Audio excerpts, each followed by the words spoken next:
Olá a todos, bem-vindos a mais uma aula do curso de Métodos Computacionais em Física aqui do Instituto de Física da USP.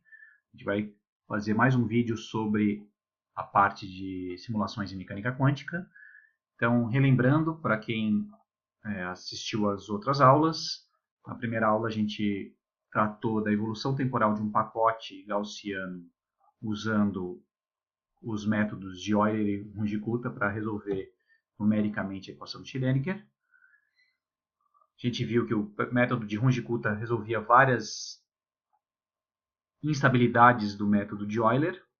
E na segunda aula a gente então calculou o valor esperado da energia desse pacote e viu que era aproximadamente constante ao longo da evolução temporal. Na última aula a gente falou sobre o tunelamento deste pacote de onda através de uma barreira e viu que a gente poderia calcular numericamente as probabilidades de transmissão e de reflexão desse pacote. Então, quem não assistiu a essas aulas, recomendo fortemente que você volte na nossa playlist e assista, já que essa aula aqui vai ser uma aula de dicas para a implementação das tarefas de cada uma dessas três aulas. Então, a primeira dica é sobre a implementação do método de Runge-Kutta para a evolução temporal, dado que muitos alunos tiveram dúvidas sobre como implementar esse método.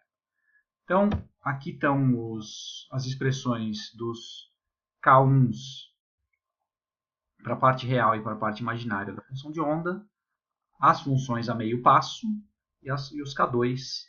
Né? E aqui, do final, uma vez calculados os K2, você consegue fazer o avanço no passo temporal, calculando a função de onda no tempo n mais 1 em função da função de onda no tempo n, simplesmente somando os K2 para cada valor da posição. Então, tem um loop na posição aqui. E a primeira dica aqui é você perceber que você precisa fazer dois loops separados nas posições.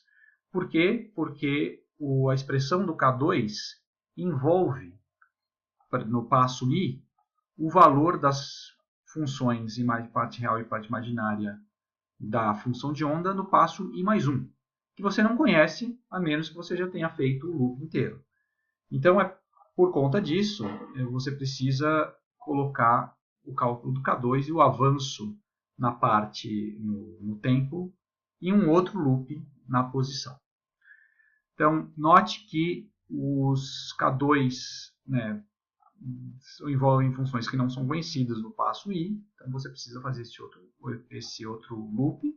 E a segunda dica aqui é que, mesmo que você considere condições de contorno tais que a função seja zero nas bordas do sistema, ou seja, na posição x igual a zero ou i igual a 1, ou na última posição, que é i igual a nx aqui no caso, o mesmo não vai acontecer para o valor das funções a meio passo.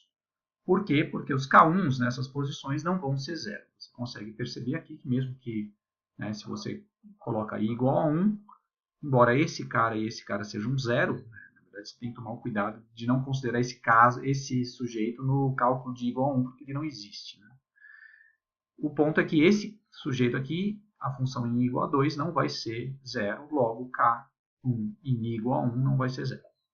Então isso é algo que você tem que tomar cuidado, porque você vai precisar dessas funções em i igual a 1, por exemplo, para calcular o K2 em i igual a 2, né? E assim por diante. Então essa é a primeira dica. A segunda dica é usar o debugger do MATLAB. Se você vem aqui no MATLAB e você quer calcular, por exemplo, o K1 na posição 20, digamos, para qualquer passo n, o que você pode fazer é inserir um breakpoint, né? De modo que o código vai executar até esse breakpoint, vai parar aqui, e a partir daqui você pode executar o código linha a linha e acompanhar cada uma das variáveis. Então, por exemplo, se eu, além de colocar um breakpoint, eu colocar uma condição, set modify condition, por exemplo, eu quero que ele pare naquele ponto só se a variável ii for igual a 20. Isso vai me permitir executar o programa, por exemplo, e ele parou aqui quando ii chegou na valor 20. Se eu abrir a matriz K1, R, né, no caso, K1 real, eu vejo que ele calculou todos eles até antes de I igual a 20 e ele está parado aqui, nesse ponto, esperando dar a ordem para ele continuar. E se eu colocar esse comando step, ele vai executar essa linha aqui, executou a linha 20. Se eu dar o comando continue, ele volta agora para o novo passo, calcula os K1s até o passo 19, o 20 ainda não calculou, dou um step, ele vem aqui e calculou o 20. Então, com isso, eu posso acompanhar o que está acontecendo passo a passo no meu código, e daí, se aparecer alguma divergência com os valores que eu espero, eu posso ir lá e corrigir. Então, vou aqui cancelar e passar para a próxima dica. Então, a próxima dica... Vamos passar para a próxima dica. É uma dica para fazer o plot da barreira e do pacote no mesmo gráfico na animação, que eu vou usar essa função plot YY. Então, lembrando aqui, né, vamos lembrar primeiro os breakpoints e mandar ele rodar no meu código. Eu vejo que ele gera um gráfico, um filmezinho, em que o eixo esquerdo tem a função de onda, modo quadrado, e o eixo direito tem a barreira, inclusive a escala aqui está a barreira. Uma falha aqui, eu poderia ter feito isso aqui maior, né? Mas essas fontes maiores, vamos corrigir na próxima iteração. Então, como fazer um gráfico assim? Para fazer isso, eu usei esse comando aqui, ó, esse comando plot YY, e aqui eu tenho 4 argumentos, o array da posição x para o primeiro gráfico, que vai ter o eixo y do lado esquerdo, e aqui no caso é o mesmo vetor em x, poderia ser diferente, e aqui o segundo par de vetores vai ser então as funções que vão ser plotadas no lado direito. Então, c-square e vpot. Então, aqui eu vou ter também, né, todas as diferentes possibilidades. Um ponto importante é que para mim manipular cada um dos gráficos separadamente, eu tenho que colocar um handler. No caso aqui eu chamei de HAX, e vai ter HX1, que vai ser o gráfico no caso de psi quadrado, e o HX2, que vai ser o gráfico de v de x, e aí você pode alterar os parâmetros separadamente para cada um deles. Então, olhem na documentação plot YY. Um pouco defasado, mas ainda funciona mesmo nessas versões mais novas de MATLAB. A outra dica que me perguntaram bastante é como escrever o valor da energia e do tempo no filme.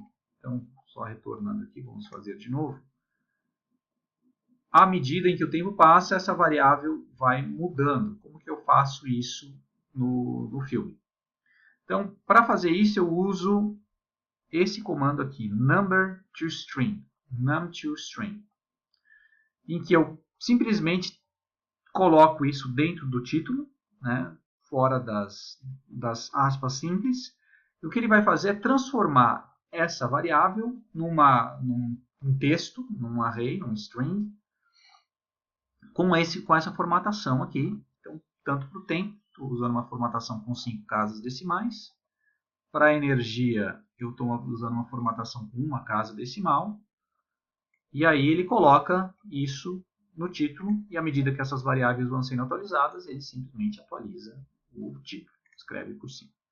E aí aqui eu tenho a evolução temporal do pacote, né, com o tempo no gráfico. A última dica que eu queria dar para vocês é como fazer as integrais numéricas usando o integrador externo. Então, por exemplo, aqui nesse caso, a gente tem 3, pelo menos, integrais numéricas. Uma é energia, né? E as outras são aqui saiu um font size que não devia estar, mas a reflexão e a transmissão, o coeficiente de reflexão e o coeficiente de transmissão desses que são integrais, só lembrando aqui o que a gente está fazendo, são integrais de psi quadrado, que tem que ser calculadas numericamente. Então, como é que eu faço isso? Eu uso uma função externa que faz automaticamente esses cálculos aqui. No caso, eles chamam essa função Simpson 13. Então, por exemplo, a energia vai ser vou chamar esse Simpson 3, que envolve dois parâmetros, um vetor e o passo, né, em x. E ele assume que esse vetor é uma função que está definida nos pontos igualmente espaçados por um intervalo dx. Né? E aí, para isso, eu simplesmente aplico a fórmula da regra 1/3 de Simpson, né? Alternando 4 e 2 aqui na soma dos valores. E aí isso daí vale para qualquer vetor, desde que ele esteja definido nos pontos, né, de integração. Então, no caso aqui, eu defini vetores, por exemplo, a energia, esse vetor aqui, que está definido em todo o passo. E eu defini outros dois vetores, que é o psi² antes da barreira, na região 1, e o psi² depois da barreira. E aqui eu tive que definir dessa forma, porque eu preciso do vetor definido para todos os passos, então eu preciso de algo que seja zero, por exemplo, na região 2, mas não seja zero na região 1, e aqui vice-versa. E os dois têm que ser zero na região entre as barreiras. Então aqui eu estou calculando só o psi² nessa região, depois só o psi² nessa região, o resto é zero, e os dois são zero nessa região aqui. Então, obviamente, esse cara aqui no início vai ser igual ao psi², já que eles vai ser sempre praticamente zero nessa região aqui. E aí, com isso, eu consigo calcular o coeficiente de transmissão e reflexão usando a mesma rotina, Simpson 1/3 e ΔX. Então, são essas as dicas aí para vocês fazerem essas tarefas. Lembrando que muitas dessas dicas e da documentação vocês podem encontrar online, né, que foi, na verdade, o que eu acabei fazendo para poder fazer isso. E o melhor jeito é ficar aprendendo sempre, tanto com a documentação online no Matemática, quanto com as discussões em fóruns de discussão de MATLAB. Então é isso, espero que vocês tenham gostado dessas simulações de mecânica quântica e a gente se vê no próximo vídeo, provavelmente na próxima vez que eu for ministrar esse curso. Um abraço, até mais.